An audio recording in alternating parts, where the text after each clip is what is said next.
இன்னைக்கு சட்டசபையில எப்படி பேசுறதுன்ட்டு கண்ணாடி முன்னாடி ஸ்கிரிப்ட் வச்சு பிராக்டிஸ் பண்ணிட்டு இருக்காரு பல.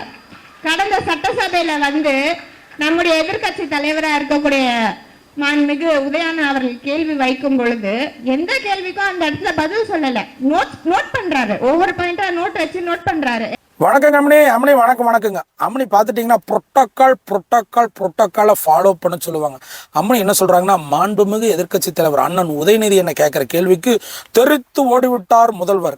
அதாவது நம்ம நாட்டு முதலமைச்சருக்கு மாண்புமிகு இல்லை, எதிர்க்கட்சி தலைவருக்கு மாண்புமிகு. அது சரி, அடித்த பணம் அத்தனை இருக்குமாட அவங்க ஆட்சியில் சொம்ப அடிச்சு தானே ஆகணும். சரிங்க அம்மணி, மாண்புமிகு எதிர்க்கட்சி தலைவர் அண்ணன் இளம்பெரியார் உதயநிதி என்ன கேட்குற கேள்விக்கு முதல்வர் எதுக்கு பதில் சொல்லணும்? உதயநிதி என்ன யார்? சுதந்திர போராட்ட தியாகியா, இல்லை செக்கெழுத்த செம்மலா, இல்லை நாட்டுக்கு சுதந்திரம் வாங்கி தந்த தலைவரா? ஆஃப்டர் ஆல் கருணாநிதி ஐயாவோட பேரங்கிற ஒரு பிம்பத்தில் எப்பேற்பட்ட தலைவர்கள்லாம், எப்பேற்பட்ட நிர்வாகிகள்லாம், எப்பேற்பட்ட தொண்டர்கள்லாம் வேலை செஞ்சு போஸ்ட் ஒட்டி கஷ்டப்பட்டு நொந்து நூலாய் செத்து சுண்ணாமானவர்களெல்லாம் போஸ்டிங் இல்லை. கருணாநிதி ஐயா பேரன் ஸ்டாலின் ஐயா மகன் சொல்லி ஒரு பிம்பத்தில் உட்காந்துட்டு மாண்புமிகு எதிர்க்கட்சி தலைவர் அவனை கேட்குற, ஓட்டு போட்ட மக்கள் எல்லாம் முட்டாளுன்னு நினச்சிட்டிங்களா?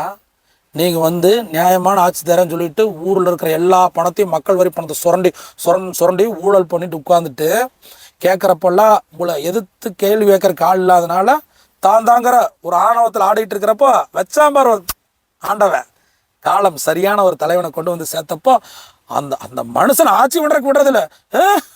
சோபா மாடல் ஆச்சு, தற்கூரி, இது கூத்தாடியாச்சு. அப்போ நீங்கள் மட்டும் உட்காந்து சுரண்டிகிட்டே இருக்கணும். ஆனால் இந்த மாதிரி ஒப்பாரி வச்சு நான் பார்த்ததே இல்லை. முத்தமிழ் தந்த தலைவா, தமிழுக்கு 3 எழுத்து, அன்புக்கு 3 எழுத்து, அறிவுக்கு 3 எழுத்து, அந்த ஒப்பாரிக்கு மட்டும் 4 எழுத்து குரலே மாறி போச்சு. சாரி, நன்றி.